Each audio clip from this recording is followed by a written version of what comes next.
trying to have a deeper understanding of technology and its impact as an enabler for people to do work, communicate, and to essentially have something behind them, something that has their back as they're doing what they need in their own life.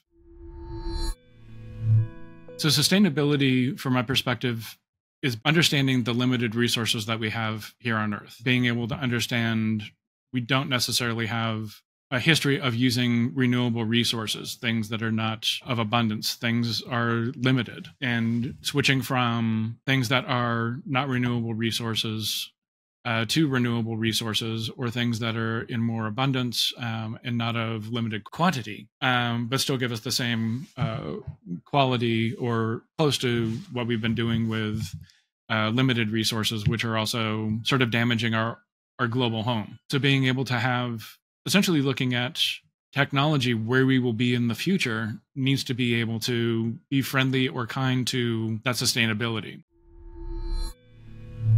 As we look at generative AI, it is doing something very close to that as far as computational power that is required to churn out things with hallucinations. So what is the value of what we are getting out? How can we have technologies that will have our back? The traditional AI ML models, they can be somewhat computationally expensive as well, but being able to see things that humans cannot see and being able to have predictive models and understanding, oh, we've got a problem with this. So being able to understand as climate is changing, wind models, other things that we are depending on as renewable resources, seeing those shifts before they are humanly detectable. Is it hurting the people who create original content?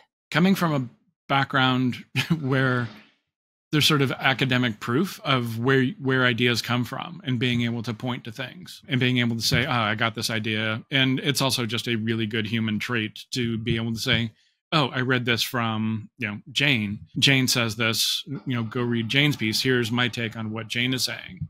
And not being able to have that human link back and giving credit. And it's like the whole model for how humans got out of caves is built on sharing and sharing of knowledge. How we share knowledge, how we share good information to move ourselves forward as a human race and improving the human condition broadly relies on us sharing information and being able to point back to truths.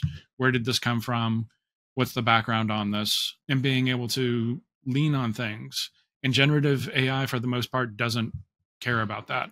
It is just spitting things out.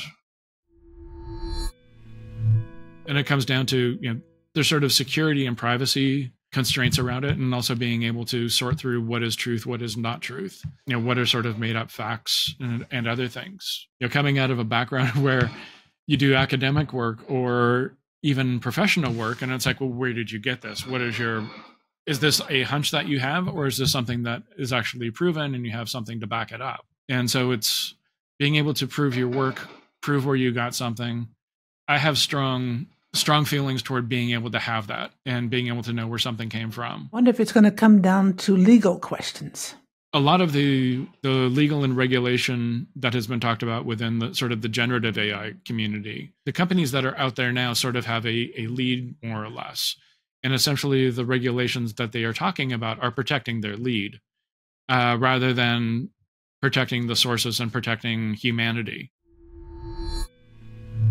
Looking at students who are using it, also, talking to an awful lot of people that do sort of personal knowledge management and heavy note taking, and they're like, "Oh, have a generative AI go out and read this article for me, give me a summary." Have 1,200 words turned into 300 words, and they put that in their notes.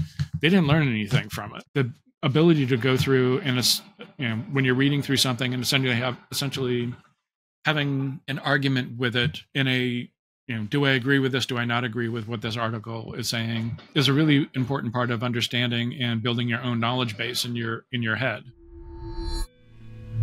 That saves time if AI is pointing students to things that they might otherwise not come across. Yeah. And being able to use sort of a generative AI tool for learning to understand sort of foundational issues that you may have a gap. And if you're taking your third semester of computer science or environmental theory, and you have a concept that you just have completely skipped, or you got a D on that test, you need to understand what that is. And it's like, hey, can you give me a good overview of what this is. Can you give me more information? Can you give me pointers to good resources? There's sort of a tension that I see between technology and humans interacting with humans. Being able to bring together those who are near in thought, which technology is great for. It's like I had met you at KM World, I think the first one in DC. That was a long time ago, wasn't it? Yeah. And that was my second KM World. And then, but we got to know each other essentially through, digital environments that were bringing people who were near in thought together. Yes. We're geographically very far apart. There's sort of a balance, watching what is happening in the world right now, having that understanding of human to human interaction and how to get along and how to work together is highly important. And seeing things that are happening, I think large parts of the populations have lost that. I think trust comes into play. I have a difficult time with the word trust, not because of trust itself, but because the word has many different meanings. And in an awful lot of my consulting work that I did, people would lean on trust because it is a very powerful word. Around 2008, 2009, I started banning the word trust, and you had to use other words. Oh, that's interesting. What words did people use? One of them was comfort. I find there's comfort, that I have confidence in what they're saying. There's about 10 to 12 different terms that people were using regularly. If large multinational company that ships books all around, which I may have used more than once, but being able to have them and recommend something, to Susan's Book Nook, they may get a cut of it, or 5% or 2% for doing that recommendation. They're making money on it.